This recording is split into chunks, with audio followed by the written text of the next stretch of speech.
chapter 1. I won't be before you long, but with the help of God, I will and shall be strong. That's Exodus chapter 1.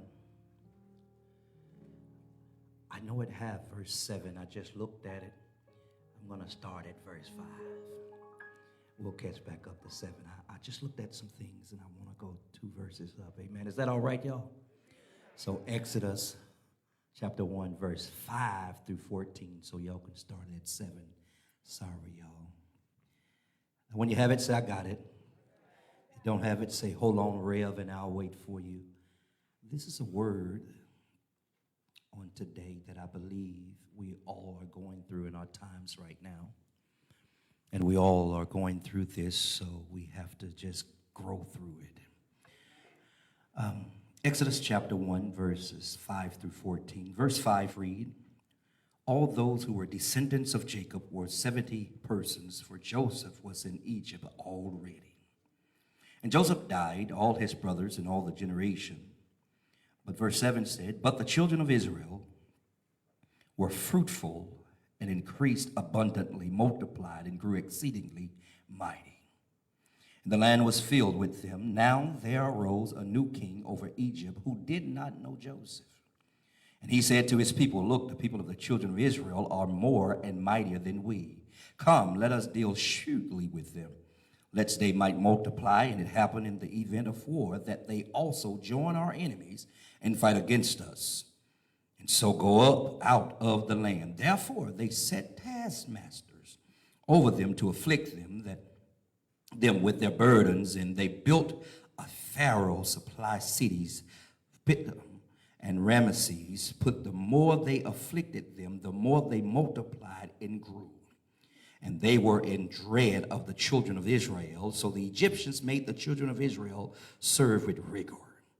And they made their lives bitter with hard bondage or hard labor in mortar and brick, and in all manner of service in the field. All their service in which they made them serve was with rigor. You may be seated in the presence of God. But the more they afflicted them, the more they multiplied, and the more they grew. And they were in dread of the children of Israel. I want to talk with this thought in mind as the Spirit shall guide. I grew through my afflictions. I grew through my afflictions. In other words, the more you afflict me, the more I'm going to grow. The more you misuse me, the more you abuse me, the more you put on me, the more God is going to allow me to multiply. The more things that I go through is the things that I'm going to grow through. In other words, I grew through what I've gone through. Would you just tell your neighbor, and some of you who stay on your phone through service, text your neighbor that you're talking to already, and just tell them, don't just go through it, but grow through it. Don't just take a loss, but learn from it. Grow through it. And in 1983, here in Texas, here in the state of Texas, a man by the name of Thomas M.C. McGowan was apprehended, church, and sentenced to prison for a life sentence. After being arrested and charged and convicted, Crystal, with robbery and rape, in 2008, 23 years later, a DNA test proved that Thomas McGowan was innocent of the charges and the sentences, and that he was simply a victim of witness misidentification. He spent 23 years in prison for a crime, church, that he did not commit. They released this man from prison, and upon his release, they met him at the door with a check from the state of Texas. Because in the state of Texas, it's law, y'all, that anybody who serves an unjust term Anybody who served that term unjust will be awarded $80,000 for every year that they are apprehended or incarcerated upon their release. So Thomas McGowan, y'all, he walked out of prison, Brother Chris, with a check from the state of Texas in the amount of $1.8 million. 80,000 times 23 is approximately $1.8 million. Which suggests to me, church, listen, don't miss this, that the whole time McGowan was in bondage, in bondage and in jail for somebody else, he was still growing. See, the God that I serve has a funny way of making your persecution pay you. You got to be careful and cognizant, ladies and gentlemen, that you don't blow up over false accusations. You got to be careful and cognizant that you don't throw in the towel, wave the white flag, or say, I'm done, because you've been misidentified in church. Y'all ain't gonna like this, I can see right now, because the God that I serve won't just let your employer pay you, but he'll make the trouble that they took you through will give you double for your trouble.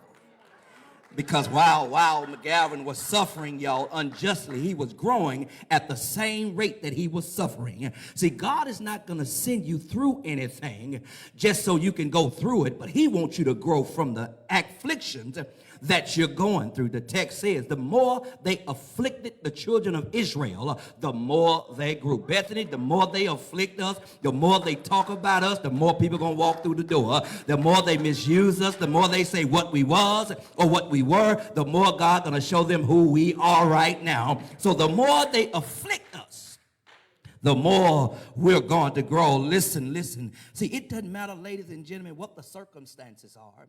It doesn't matter what you're going through, who's up and who's lost, who's down. Because when you're in the will of God, it doesn't matter who is out of the will of God. They can't stop what God has for you. God, listen. Can I help? Can I be real with y'all this morning? God used your crisis to develop you and to grow you into a Christian.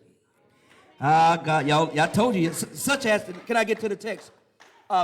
It's in here. Such as a discipline discovered in the discourse of Exodus chapter 1, in which, Sister Chris, there's this group called the children of Israel. Now, can I use my spiritual imagination right here and say there's this children called Bethanians? I know it's an irk to you, but we're going to use that today, okay? There's this children called Bethanians. And when you look at the text, Rev, in which this group, my brother and sister, we have temporarily relocated to Egypt. Because there was a famine in the land. So they relocated to Egypt, where God had already, watched this, placed and positioned one of their own family members by the name of Joseph before they got there. Joseph had moved up in the political ranks of Egyptian authority. He is now the man with the plan. He is now to become a prince and a prime minister in a place where his people is heading. He was already placed by the providence of God, listen, y'all, to be a blessing to his people, to provide food for them while they was hungry and while they was in a famine. Watch this, in their own land. I've got the sneak punch, you got your grills. And while they were there, they decided that they wanted to stay in the land too long. Let me say that again. While they was at a place that wasn't for them, they decided to stay there because how comfortable they got there. See, it's never God's ultimate long-term intention for them to stay as long as they did. God didn't want them to stay in what they stayed in as long, but they decided to make resident out of a refuge and stay too long. Ooh, y'all, I told you. In other words, they had the right life, but they was living in the wrong place. That they had the right life, but they was living in the wrong place because they stayed too long beyond what God had intended for them to stay. And when you stay in a situation too long, and you stay in a place too long, God say, okay, since you want to stay there, you got to deal with the ebbs and the flows of what you got to go through. My God, help me right here. As a result, can I teach the text? As a result, the Egyptians, king by the name of Pharaoh, observed their growth and wanted to stop it. Now, Y'all got to help me now. He observed their growth, but then wanted to stop their growth because they were growing on the enemy territory. They were growing on the enemy territory, and as they continued to grow, Pharaoh went and hired some taskmasters. Come here, come here. We got some taskmasters in the church, y'all. He went and hired some taskmasters, watch this, with the assignment of doing nothing but inflicting pain. Okay, y'all didn't like that. He went and hired some people who ain't going to do nothing but cause problems in the church. He went and hired some folk who ain't going to do nothing but be disobedient in the church. I'm in this thing, y'all, because the text says after that he hired some taskmasters with the assignment of doing nothing but no good. So that they would lose. Here it is. Oh God, we gotta get all youth back going. So listen. While the assignment was being afflicted, they would lose their strength and stamina. How can I put this? To reproduce and procreate. Let me put it in those words. They was out there working so hard and so long till the men lost their stamina to reproduce and to procreate. And so by the time we get to this verse 12, look at what it says, church. It's in the Bible if y'all ain't torn it out. Verse 12 says, the more they messed with them, the more they put on them, the more they afflicted them, the more they didn't let them be happy, the more they grew. The more things they put on them, the more they shined. I'm trying to help y'all. See, sometimes we ought to just get happy just by reading the Bible right there. The more they lied on you, the more you got it. The more they talked about you, the more you moved up. The more they said you wouldn't have it, the more God said yes they would. See, you ought to just get excited about reading. The more they afflicted them, the more they grew. The more they walked out, the more God sent in. The more they talked about it, the more God said it straight. Listen, look at your neighbor and say, neighbor, keep on afflicting me. Because God gonna give me double, for my trouble. Listen, y'all, that's the story. That's the whole story. I just gave y'all the whole story. Now, let me back up and share some things that are pertinent in our walk with God, and I'm gonna get me some Sunday dinner. Is that all right? Ladies and gentlemen, this text is tailored to teach us about the dynamics of growth. It's tailored to teach us of what it's going to take in order for us to grow. The first thing that the text is tailored to teach us is none other than that the author of growth. The author of, you have to have somebody who's willing to write the thing down. The author of growth. Can I teach it before I preach it? You'll discover in the passage, if you read Exodus chapter 1, verse 5 says, that they relocated to Egypt with 70 souls. 70, just 70 people. But by the time they get to verse 7, the text says they are so big, we're not going to count them. It says they're so big, they're abundant. In other words, they are multiplying to an innumerable number. So they went from 70 in verse 5 to an innumerable number in verse 7. Look at the text, y'all. Let's try it again. They started with 70 souls when they relocated, and in between just 2 verses, God help me here, they went from 70 to an innumerable number. Y'all still ain't getting me this morning. Let me help you. What that literally means, watch this, Jay. What that literally means, ladies and gentlemen, that in between 2 verses, there was years of accelerated procreation. I'm trying to keep it right. Okay, y'all spiritually bougie in here this morning, I see. Let me talk to my balcony then. Balcony, within 2 verses, they had accelerated procreation. See, we got to stop sanitizing the Bible. It's here. In other words, if I be real and put it in another vernacular, Sister Freeman, it was a whole lot of shaking going on. From verse 5 to verse 7. It's in there, coach. It was so much procreation going on that the writer of Exodus don't put a number on verse 7 because he got tired of counting. But ladies and gentlemen, the reality of the text is that there were accelerated procreation. Can I help you? But it wasn't by human ability. I'm trying to, Doc. It wasn't by human ability. Listen, come here, y'all. The reason why they have procreation or have accelerated and why they procreated the way they did, at the rate they did, is because they had already had prophecy on their lives. It's nothing that they did. It was the prophecy that was on their lives.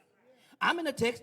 They got prophecy on their lives because God told their granddaddy that he was going to have so many folk in his family that they would not be able to match the stars in the sky. And they had so many members in his family that they wouldn't be able to know the grains of the sand or the sea of the shore. Y'all remember that? Which means, y'all, that they are not procreating because of their physical ability, but they are procreating because prophecy was on their life. That, listen, there are some people, you didn't do what you did to get what you got. It was only because of what your granddaddy, daddy, and folk had prayed over you. And now you're just reaping what somebody else procreated. Okay, y'all don't know when to shout. Let me help you. It means, ladies and gentlemen, some things are happening in your life not because you want it to happen. It's because God already spoke it over your life before you got to this point in your life. God help me here. And because God said so, no matter what your enemies do, the devil do, your haters do, they can't do nothing about what God has already spoken over your life. Yeah, the folk that can't stand you, they can't do nothing to you. God already spoke it over your life. The people that don't want you here, they can't do nothing to you. God already spoke it over your life. The people that don't want Afflicted North Park to work, God had already spoken. Listen, Afflicted, can I tell you, you are not your trees. Y'all missed that, huh? Just because they cut down the trees called Afflicted doesn't mean that the place gotta go, because the trees is the trees, but the people is the one who God's trying to bless. I did my studies, y'all. Yeah, watch this. Listen, the more they afflicted, the more they grew. The affliction came knocking at your door, can't do anything about what God has for you. So the truth of the matter is, Tyson, is that there are some things happening in your life because God said it was going to happen on your life.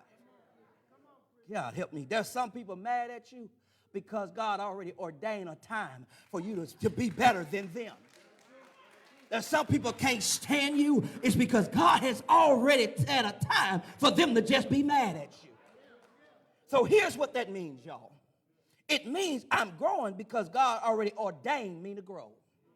And there's nothing that you can do to stop it, because if you stop it, guess what? That means it wasn't mine in the first place. If you stop it, that means you're going to have to stop prophecy. And prophecy can't be stopped because God can't lie. You got all these false prophets talking about they trying to stop prophecy. You can't stop prophecy. It's in the text. Verily I say unto you, heaven and earth will pass if one jot or tittle shall in no wise pass from the law till it will be fulfilled. That's text, y'all. But watch the text, because prophecy, can I teach it? Prophecy is history written in advance. Prophecy ain't something that's happening right now. Let me teach it. Prophecy is something that's going to happen in the future, but prophecy is something that already done that can't nobody stop. God help me right here. Preach, boy. I think I am. Has anybody ever tried to sabotage you and it didn't work? Has anybody ever tried to mess up what God has for you and it didn't work? Prophecy.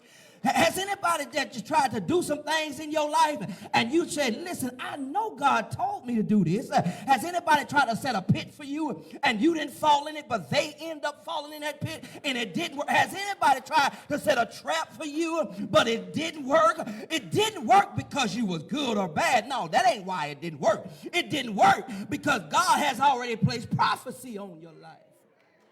And when prophecy is on your life, you can't be too good to earn it, and you can't be too bad to cancel it, because prophecy cannot be canceled. Yeah, grow through what you go through. Watch it, y'all. Come here. Prophecy done is on their life before they ever start procreation. Corey, Prophecy was on their life before they ever start doing anything. Watch this. You missed it. God told this to their granddaddy, Abraham. You remember that, don't you? Who by the time we get to this text, Abraham is dead and gone. Can I stop right here? Prophecy was told on Bethany years ago from other pastors and preachers. By the time we get to this text, I ain't talking about all of them, some of them dead and gone. So the prophecy that me being here and you being here was already spoke over your life. I'm trying to help y'all. Can I teach them? I'm trying to teach it to them. So by the time, God help me here, by the time prophecy meet up, you have to have had some people to fall off. Preach, boy. By the time prophecy meets up, you have to have had some people who you told the deuce to. By the time prophecy meets up, there are some people who can't be here because prophecy and patheticness don't match. Y'all don't like the truth. I told y'all wasn't going to like this, which means the prophecy went on their life before they were born. Look at your neighbor and say, don't be mad at me because I'm still here. Come on, look at your neighbor and say, don't be mad at me. I'm part of prophecy. I'm part of prophecy, so don't be mad at me. I'm in the text. That means prophecy on your life supersedes the problems in your life. Ooh, preach. Well, I think I will, y'all. That means prophecy has to come to pass because it was established before you and I was born. So listen, can I teach it a little bit more, y'all? That means that it got to happen before the Israelites died. In other words, when God has prophecy on your life, and y'all don't miss this, when God has prophecy on you, you can't die before the prophecy is fulfilled in your life. You can't die. So when you're mad because people went on, God has fulfilled. I guess he fulfilled what he fulfilled. Because if God allowed it, then it had to happen. It's because, in other words, you can't die before it's fulfilled in your life because if it's pre-birth, it got to be pre-death. If it's pre-birth, then it have to be pre-death. Can I teach y'all? That means that's why you didn't get sick and die, God help me here, when everybody else got sick and died. Now, let me stop this. Don't get the big head thinking you still here because you've been so good. No. You was just as wrong as the one that's passed. But that means because God is who he is, he can decide to do what he want to do with who he want to do it with. That means that why you didn't get sick and die because God's word had not been fulfilled in your life. Some of y'all only still here because you wasting time and God said, I need you to get this thing fulfilled. I can't let you go because you got to reach back and grab some sister. I can't let you go because you got to reach back and grab some brother. And the only reason why you still here is because you hadn't finished what God allowed you to do. That's why you was in that car accident and some of y'all woke up this morning. Preach, boy. That's why some of y'all lost some things in your life and you still standing on the promises and not the premises. That's why somebody told you you was going to be just like your daddy, and back then they didn't want you, but now you praising, they all up on you because God is in prophecy. And is there anybody here today who know that you should have, could have, and would have been dead, but the prophecy is not fulfilled? You mean to tell me I'm still here after trip to the hospital? Prophecy on your life. It's some things God trying to get you to do before he allow you to go. I'm talking now. Now I need y'all. Now, thank y'all for clapping. It's prophecy. Prophecy now. But thank y'all for clapping. That was all fine and dandy. Now I need y'all to help me preach today. Tell your neighbor, prophecy on your life. Tell your neighbor, prophecy is on your life, succeeds the problems in your life. All right, y'all just spoke that. Okay, let me move on. Look at the text.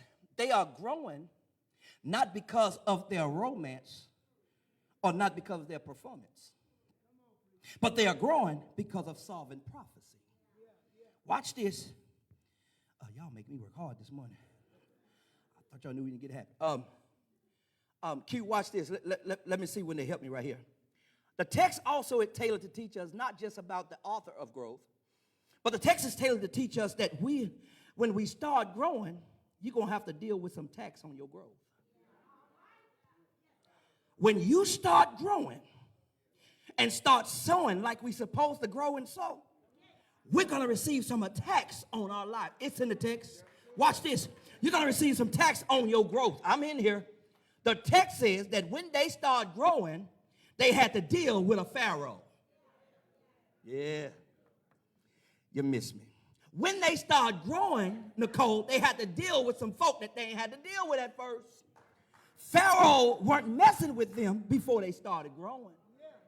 Pharaoh wasn't bothering Bethany before Bethany started growing. Pharaoh wasn't trying to get you and tell you to stop doing this before you started growing. But the minute they started growing is when Pharaoh had a problem with growth. I'm in this thing. I told you wouldn't like it. Do you know the devil wasn't bothering you before you started growing?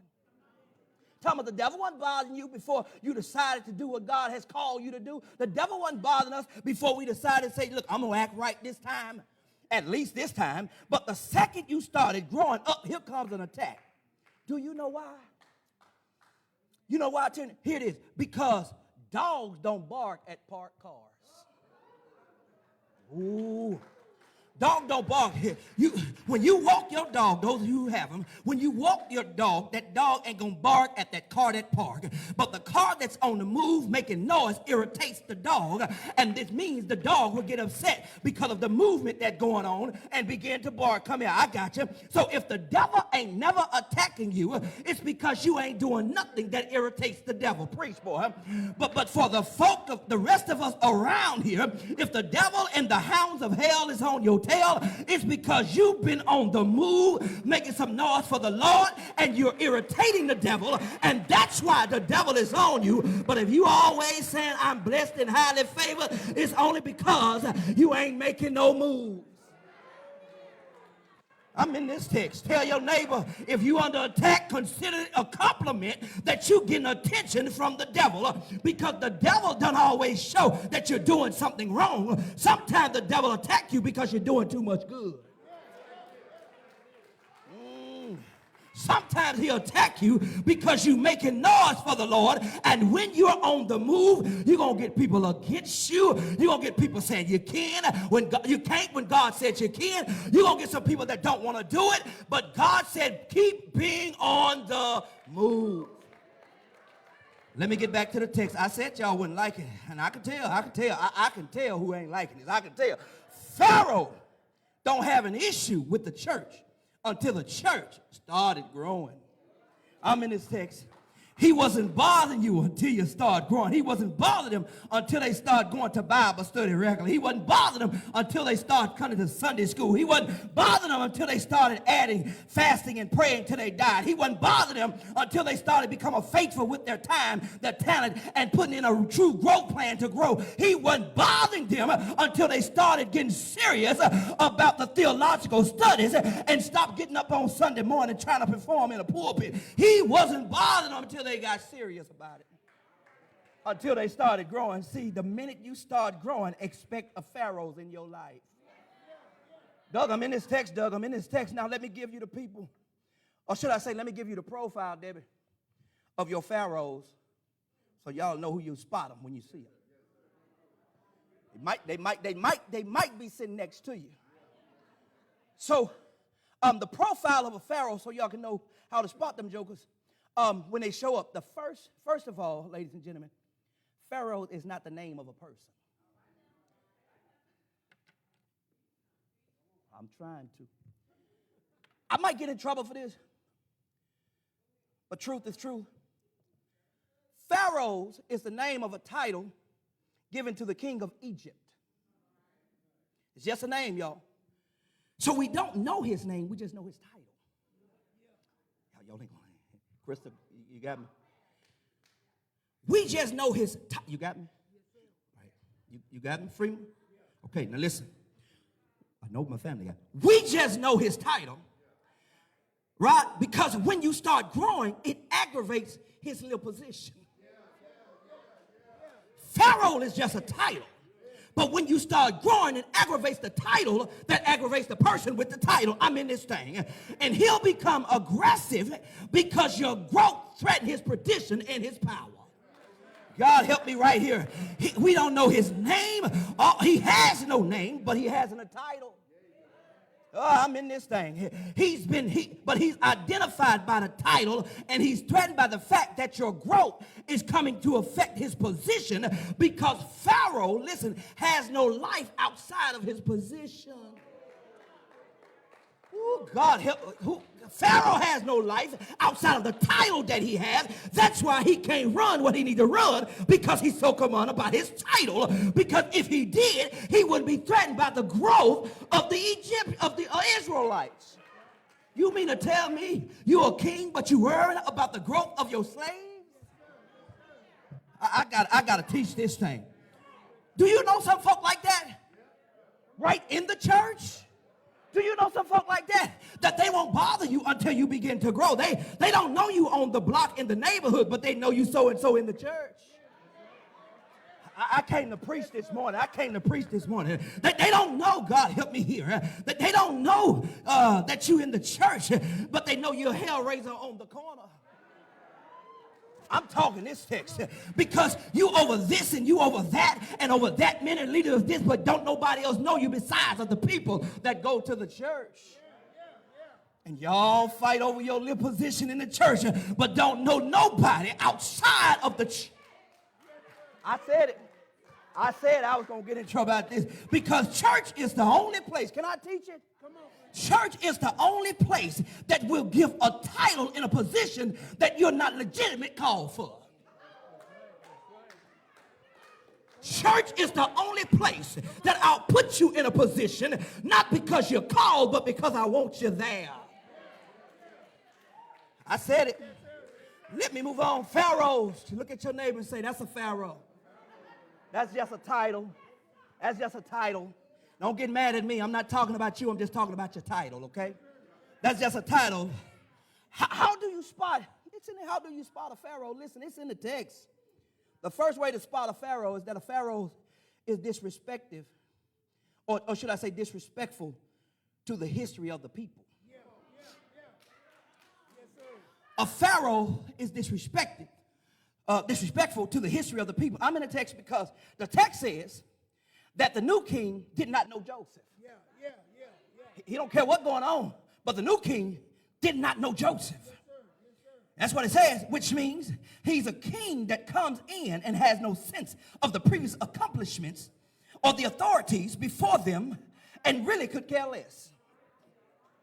If someone come in here and don't understand your history and don't care less about your history, then that's a pharaoh. God help me right here. And they don't care about what you've accomplished. They don't care about what you've done. They don't care about what God, that's a pharaoh. They just want the title, but they don't want your best benefit at hand. I'm in this thing. Because they are threatened. Here it is, y'all. A pharaoh will always be threatened by somebody that's dead. I'm in the text. They are threatened by a dead man. Joseph is now dead. God help me here. I got to get up. Let me talk to the men and women of God today. God help me right here. When you start to grow, you ain't got to be threatened by who came before you. When you are walking and doing what God called you to, you ain't got to be threatened by who been there before you. You don't have to become an enemy to the previous people who was there before you. No. Not if you're a pharaoh. In other words, in order to grow through what you go through, because whoever came before you should have had enough sense just to set a foundation for you to work with when you get there. The more you afflict me, the more I'm going to grow. It's in the text. Let me move. Pharaoh is disrespectful, Dr. Dupree, to your history. But two, he's deceptive in building relationships. Sister Jackson, he's deceptive in building. He just look like he want to build a relationship. He just looked like he want everything to come together. He looked like they want it better. But here's the text. Watch the text. Listen what he said. He said, hey, man. I'm just paraphrasing, all right, y'all? Because he said, hey, man, I'm going to call a meeting with my boys. It's in the text. And I'm going to tell them that we need to stop these people from growing because they're getting mightier than us if they grow. We need to stop these people from growing because if they grow, we're going to get lost in the numbers. I'm just trying to help you. You missed it when he said that. Y'all was clapping earlier. Don't quiet now. How are they mightier than you when you're supposed to be the king? How are they mightier than you when you're supposed to be in charge? I'm in this text. How are they mightier than you when they living on your kingdom? That can't be. But a Pharaoh's builds relationship, here it is, off of lies. I did my studies, y'all. I did it, Sister Freeman, because a Pharaoh is not courageous enough to confront you, they self. That Pharaoh didn't go talk to the Israelites. He created somebody else to do the dirty work. The text says they got what? Taskmasters. I'm going to teach it. But he got to go get some more company and lie to them so that he can get together to come against you to stop your growth. Preach, boy. That's what happened in the text. Y'all ain't making this up. Do you know some folk like that? They'll get on the the cell phone and tell all the business to the folk who ain't got nothing to do with anything. And everybody know it before you, but they won't come to you and tell you how to straighten things out. I'm in there. So they have to build an allegiance and an alliance, watch this, against you by lying on you. So my question to you is, why are you mad over somebody who won't even confront you? Why are you mad at Pharaoh who don't want the people to grow, but you're mad at them? Here it is. Here it is. Why are you losing your hair over somebody who ain't even got hair?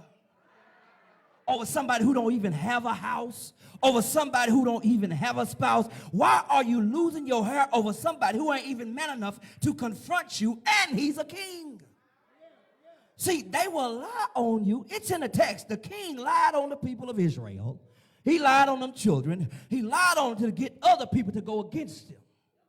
Yep, it's in the text. And what they are doing is they are transferring their insecurities into the folk that don't even know you before they get to know you. Yes, sir. Yes, sir. I'm in this text, y'all. Read your Bible. He went, got some people, created some taskmasters, told them lies that now we need to go get them because they're growing mightier than us. That ain't what happened. Watch this. Can I ask y'all a question? Do y'all know somebody like that? That they mad, but they don't know you. I ain't trying to start nothing. I'm just asking a little question. Do you know anybody that can't stand you, but they never had a conversation with you, but they think they know you? They can't stand you, or they won't say anything to you, but they'll ask everybody else about you. And what that is, y'all, see, that's a Pharaoh spirit that has been transferred from one insecure person down to somebody else. Can I help you? That's why you like that, because your great-granddaddy was like that, your granddaddy was like that, your daddy was like that. So why can't you be like that? It's transferred down to you. You can't be like, because your grandmother talked in gospel, your great-grandmother talked in gospel, now your children is talking in gospel, because it transfers down to you.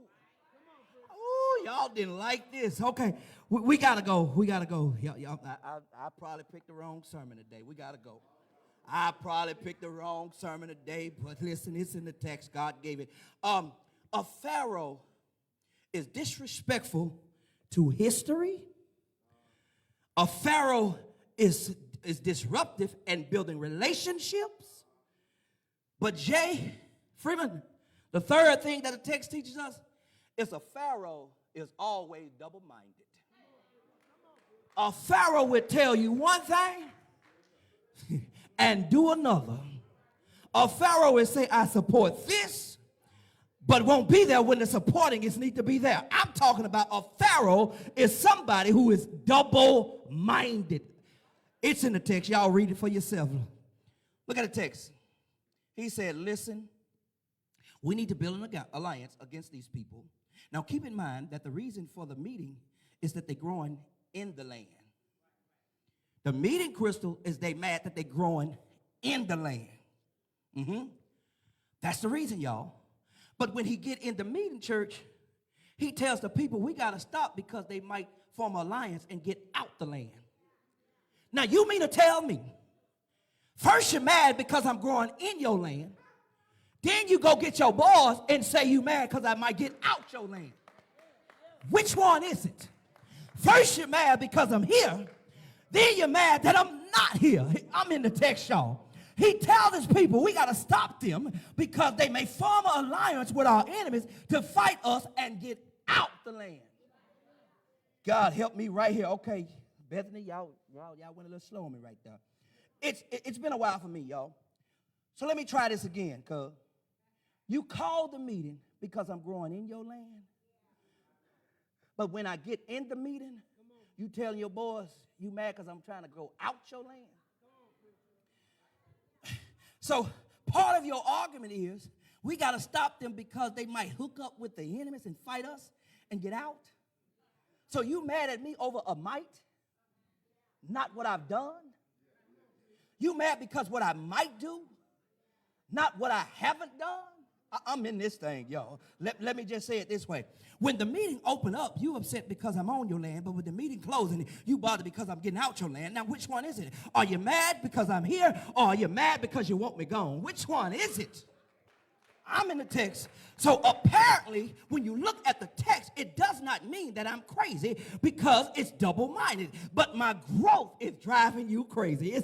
Listen, the moment you begin to grow, it's going to drive some people crazy because you didn't know they was mad at you and what they was mad about you because your growth expanded and it showed how small they really were.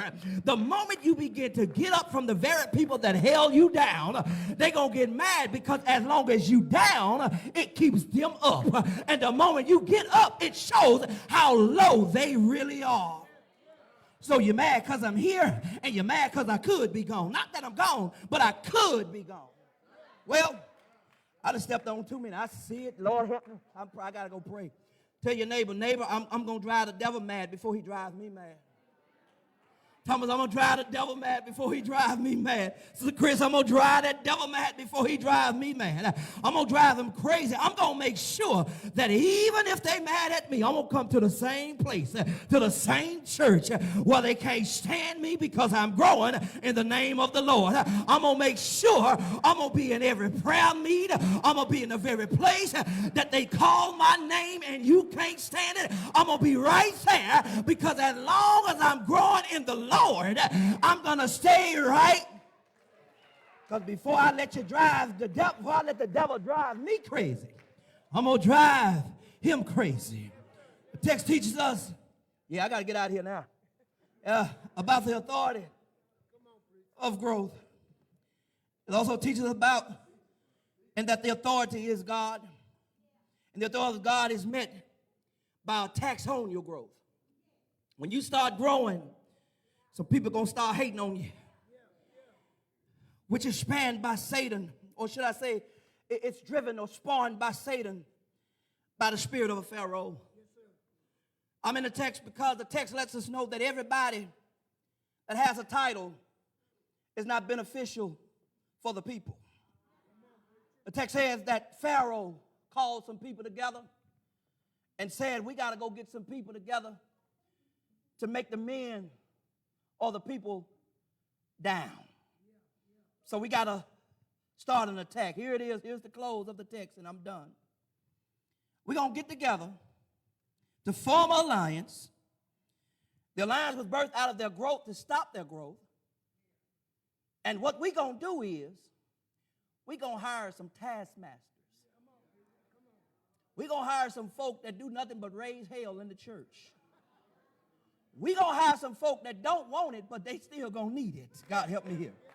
Can I teach you before I preach it? And we finna go, Thomas. I promise we finna go.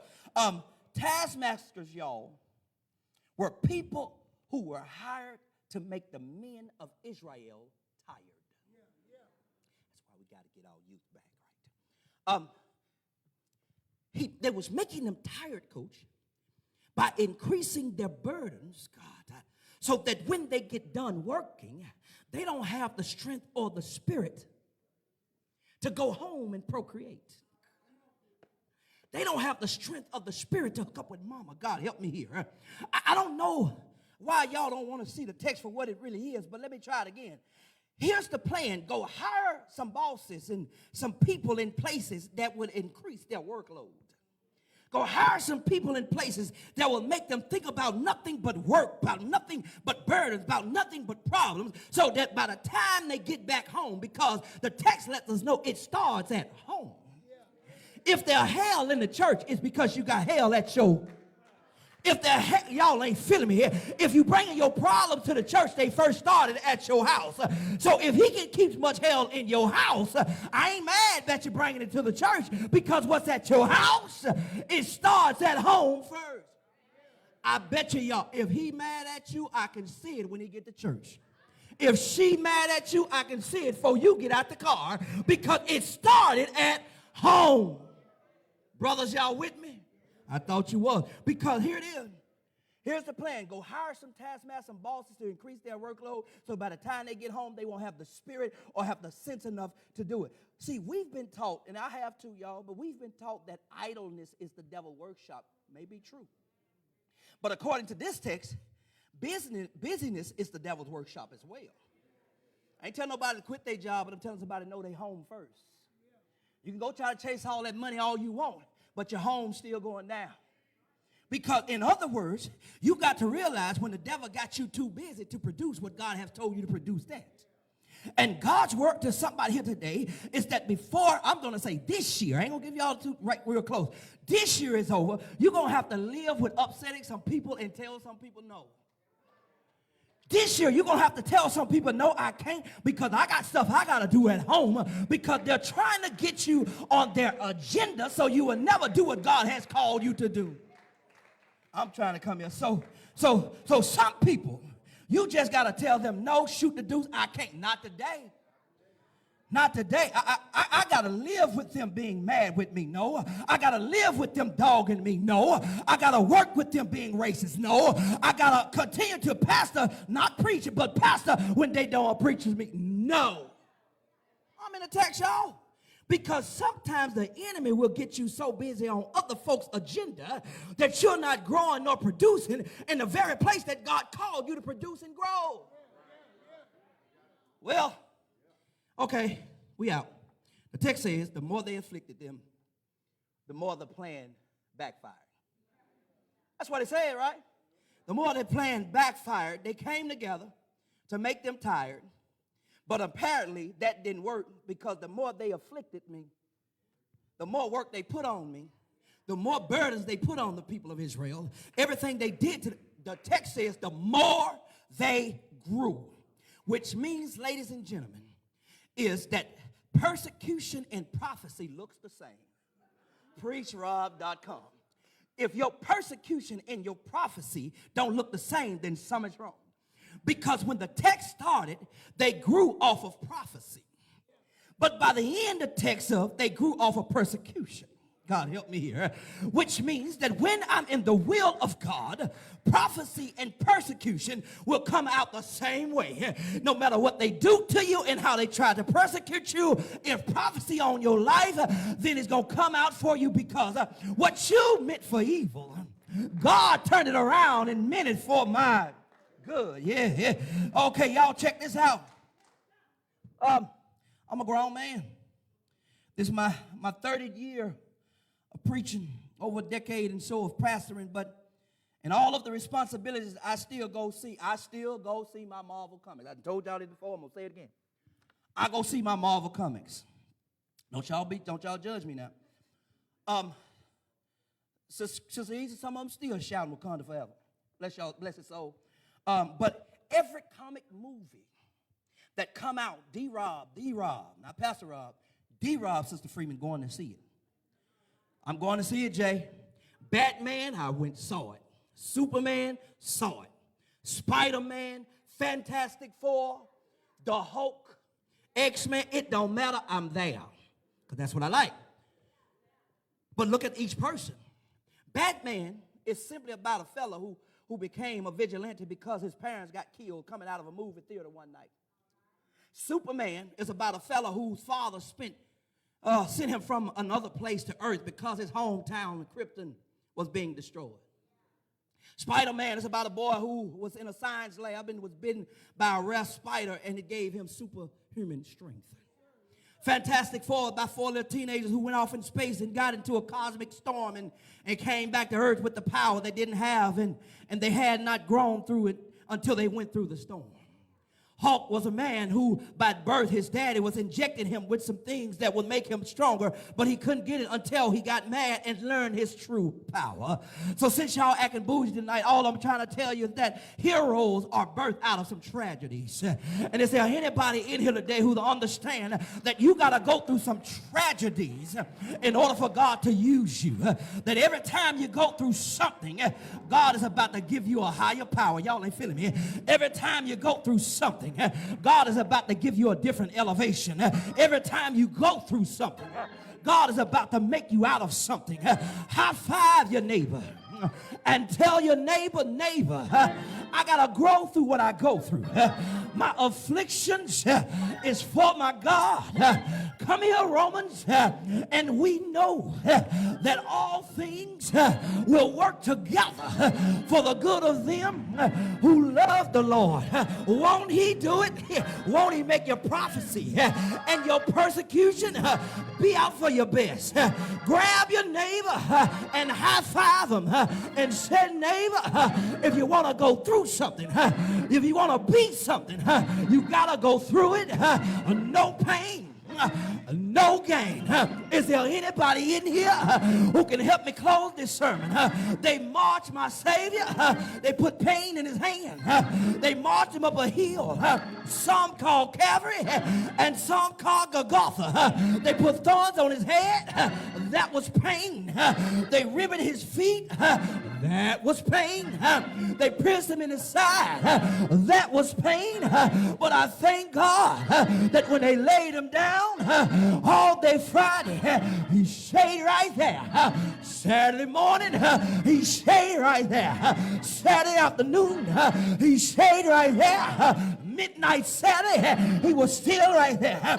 But early Sunday morning, after all that pain, he said, if I be lifted up, I'll draw, I'll gain.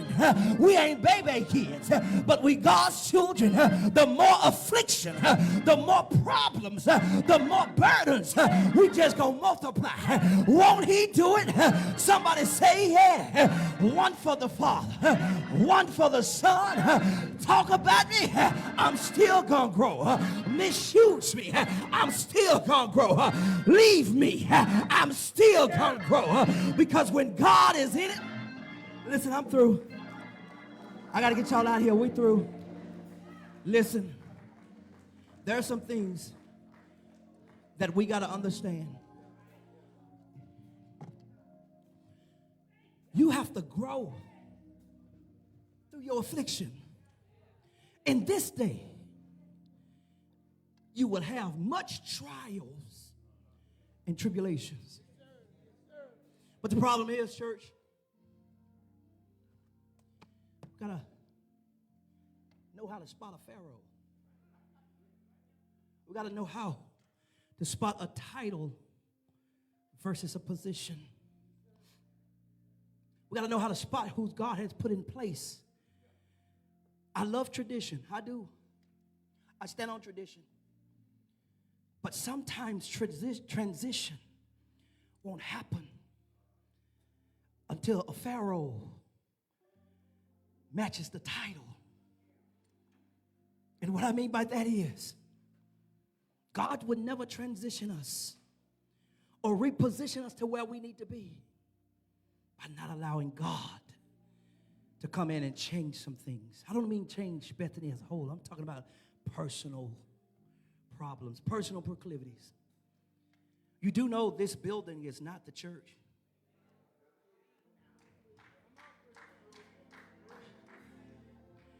If we don't change, this church ain't gonna change. It has nothing to do with the pews. We can put new chairs and everything you want in here. With the same old spirit, nothing will change. If we don't grow through what we've gone through, there won't be any change. God ordained and orchestrated things to happen But you have to be in the right place to receive the right blessing from the right person. Listen, the doors of the church are open. That's what we're here for. To let you know that even in the midst of taskmasters, even in the midst of Pharaohs, even in the midst of persecution, in the midst of problems and proclivities, what God is saying, I need you to grow through it. I was listening to something the other night, and I want to use this as we close. I'll tell you where I heard it from, but I heard it. He said, most people, they don't look at the big picture. They're mad at the big picture. But with every big picture, there's things underneath that picture. And just because you're mad at this thing, you want to throw everything away. And what God is saying is right now, we need to handle what's hurting us. The church will stand. But because we have one issue, we don't come to church no more. We have one issue. We don't want to deal with the preacher or the deacons or anything no more. But what about all the other times that the church set you and they help you? But you're upset with this one thing causing you to give up on everything. Sometimes we need to take some time and say, you know what? I got 7 out of 10. That ain't bad. Because if you're looking for a perfect church or a perfect pastor, it got messed up the moment you and I walked in. So what God is saying today, church, we have to grow through what we're going through. We're going to have some afflictions. We're going to have some things that God is talking to us through. But what God is saying is, I didn't send you to it if I wasn't going to bring you somebody. I don't know. I think I better say that again, Thomas. I didn't send you to it if I didn't know I was going to bring you through it. Somebody's going through something right now, and you're holding on to it. And God said, let it go. When you let it go, that's when you can grow. God said, let it go. The thing that you're holding on to that hurt you, God said, that thing is dead, but you're living and hurting over something that's dead. You're allowing something that can't hurt you anymore stop you from growing, stop you from going. And that's a word for us today. Let it go so that you can grow. Let it go so that you can move where God wants you to be. Let it go. Oh, heads are bowed, all eyes are closed. Listen. The doors of the church are open. If you need prayer, find your way down. Let it go. The person sitting next to you don't have a heaven or hell to place you in.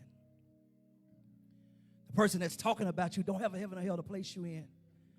The person that's talking about your children, their children are worse than yours. The person that's talking about your marriage, their marriage are on rocks like yours.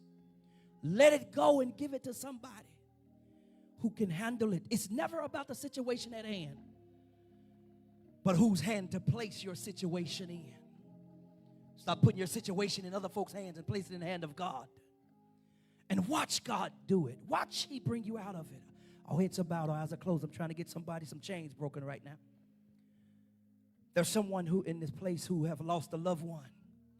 And you're mad at God because God took. But that was the prophecy. Somebody's children went over to the reprobated, and you're saying, Lord, I've done all I could. God is saying, let it go. The same way I took care of you, I'm taking care of them. Let it go. Somebody's marriage is on rocks. And what God is saying, listen, if you get out the way, I'll straighten the way. What God is saying is, cast all your cares upon me and watch God work it out. Oh, heads are bowed. Father God, we see there aren't any. But God, right now, we're trusting even when we can't trace you. God, we understand that you're Alpha and Omega. You know this thing at the beginning and you know this thing at the end. Right now, God, we're not leaning to our own understanding. In fact, we're casting all of our cares on you today. God, when we leave from this place, we know we're going to be afflicted. We know we're going to have problems. We know we're going to have issues. But God, don't allow our issues to become our identity. God, don't allow us to just mess up. God, don't allow the message to just be mess, but let it be the message. Don't allow us to gossip, but continue to preach the gospel. God, don't allow us to be haters, but allow us to be happy and holy. So that, God, you can move like only you know how. It's in the powerful, precious name of the Prince I pray. We all agreed and said, amen, amen, amen. Give God a hand clap of praise. Come on, come on. Let God hear your praise on today. They tried. The devil tried, but he did not succeed. The devil tried, but he did not succeed. Amen. Now it's time for